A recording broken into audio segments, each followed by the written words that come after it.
back to Almost Sideways, a place for movie conversation. My name is Adam, and I got a very interesting conversation for you guys. With the upcoming release of Spiral, starring Chris Rock and Samuel L. Jackson, Spiral, the Book of Saw. Another Saw movie, everybody, with that some big A-list talent there, so that's kind of interesting. But anyway, I wanted to go back and not take a look at the whole franchise per se, but I want to go back and look at the first film from 2004, directed by James Wan. Kind of give you my thoughts and takes on the film, and also spark a conversation in the comment section. What did you guys think of Saw? What's your favorite trap in this movie, and who is your favorite character? Anyway, as a fan of the Saw franchise, I say fan kind of loosely because I think the series is a very interesting series that has some really cool highs and a good concept, but did it overstay its welcome at times? I think it actually did. But who am I to say that? Let me know in the comments section what you guys think. But this very first film did kick off a phenomenon that every Halloween you must see Saw. Saw must be seen in theaters on Halloween weekend or Halloween month of October. And I was there. Every other year. I don't think I didn't see the first two Saws because I wasn't at the age that I can get in right away. But definitely saw 3 and 4 and every single Saw afterward. I was in line at the theater to go see it opening weekend, and I had a lot of fun with this franchise. And I liked the movies a lot more when I first saw them back then, but rewatching them, they are kind of sloggy at times. And personally, I like Saw 2 as one of my favorite ones. But there's some really cool movies in here. But anyway, back to Saw 1. Like I said, this is came out in 2004, directed by James Wan, and I think it actually is a very, really well done film. There's some things that don't hold up for me personally after this rewatch, and but let's start off with what the plot of the story is. 2 men wake up in this bathroom, this stinky old smelly bathroom, with a dead body in the middle of the floor. Clock ticking down. Chains, their feet are chained, and they're in the world of Jigsaw.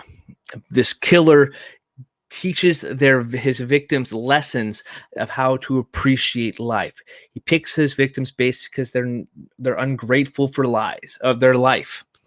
Anyway, as the layers are peeled back in these movies and we get to know these characters of Dr. Lawrence and Adam, we are soon realize that there's more to this Saw guy than what meets the eye, possibly.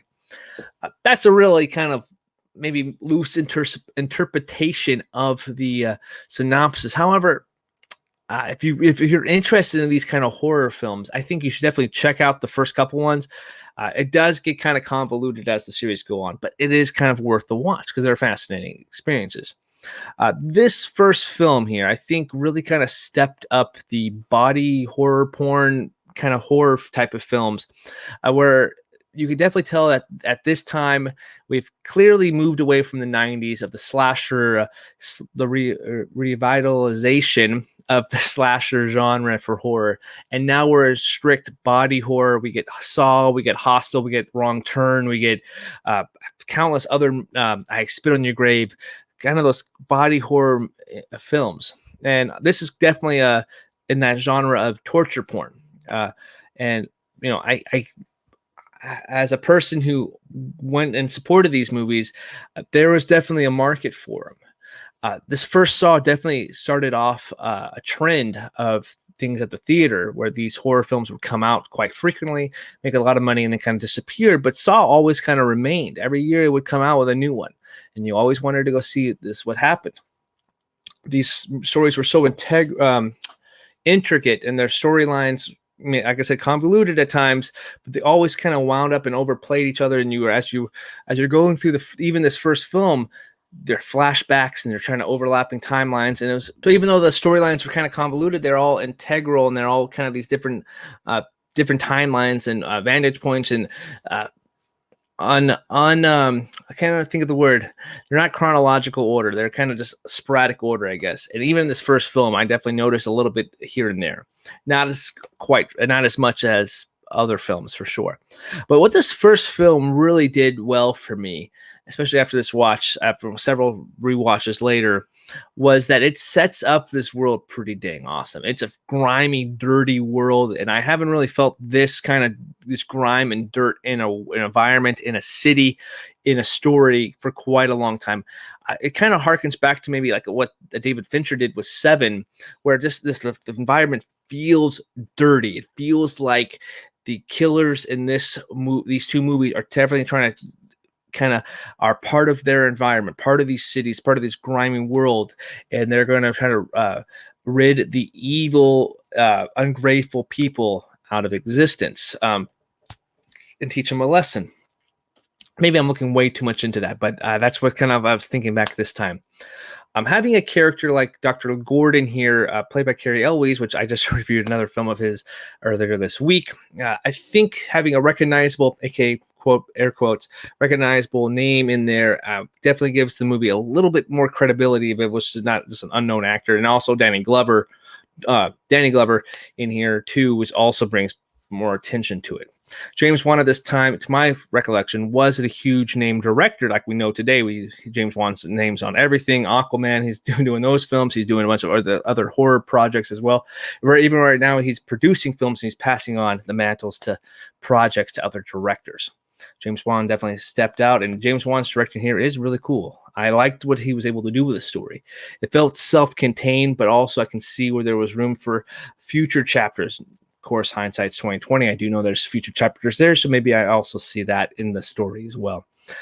The ending of this movie is fantastic. I love that big twist, that big reveal. Fun fact is my wife actually has never seen a Saw movie up to this point. I kind of twisted her arm, said, "Hey, would you watch this with me?" She's like, "Okay, I'll watch it. I'll have to close my eyes a couple times, but I'll watch it with you." And even I was making sure because I knew where stuff was coming, and her mouth dropped to the floor when the twist happened. I thought that was pretty cool. So it still has its effectiveness to it. That big twist. I think it's one of the better twist endings of any film. Maybe it's in the 2000s, 2001 time. It's not the greatest twist of all time, but it's in the conversation for horror horror genre at least.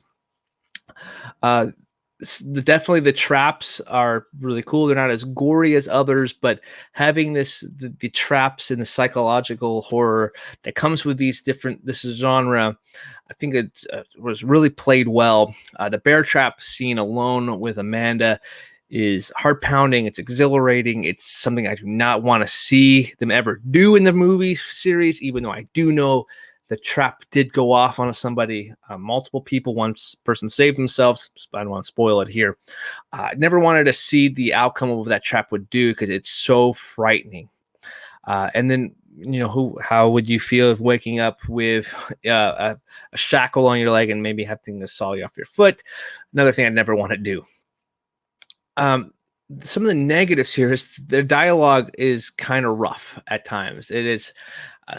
It's tough, and maybe it's because the performances are kind of bad. Even though I say Cary Elwes is a kind of more of not maybe it's mainstream, but he's at least recognizable. If you watch like Princess Bride or stuff like that, at least he's recognizable. But even he is kind of unbearable at times.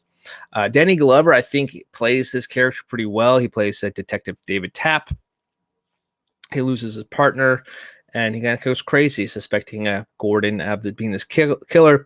We also see Keen Leung, who plays Detective Stephen Singh. I recognize him for sure.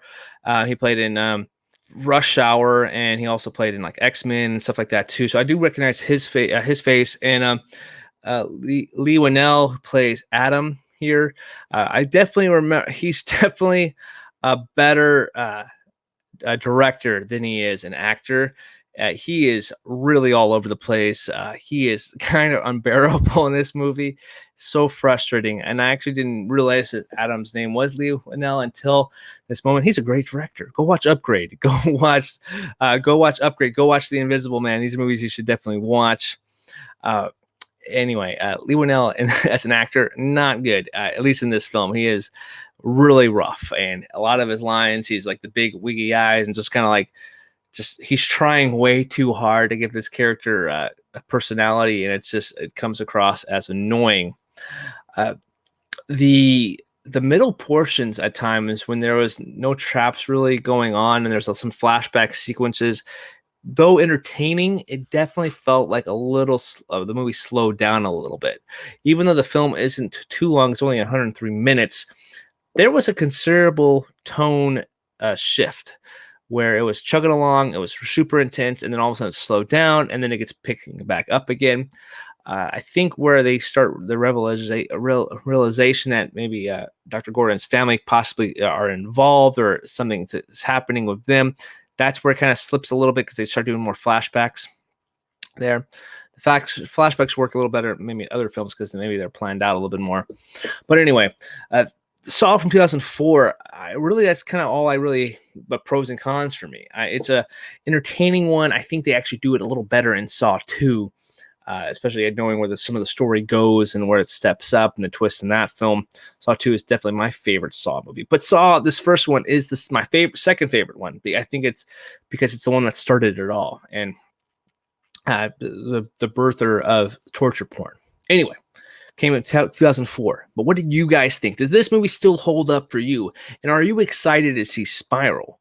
I know I sure am. So make sure you guys check out my review coming out later on in the week. I might be a little late than other movie related channels, but I'll be up here. I want to share my thoughts on Spiral, and we also have a couple other the podcasts. The guys are going to be talking about some other stuff coming out. I think they have a review for Little Miss Sunshine coming out soon. I think some other fun conversation points that will be brought your way. And next week, actually, I'll be reviewing Zack Snyder's Dawn of the Dead, the zombie film, and I have my good buddy Todd on, and we're going to be giving you guys our zombie movie recommendations. Check out for those videos later. Make sure you guys subscribe, and make sure you seesaw. Seesaw. It's fun wordplay. See you guys later.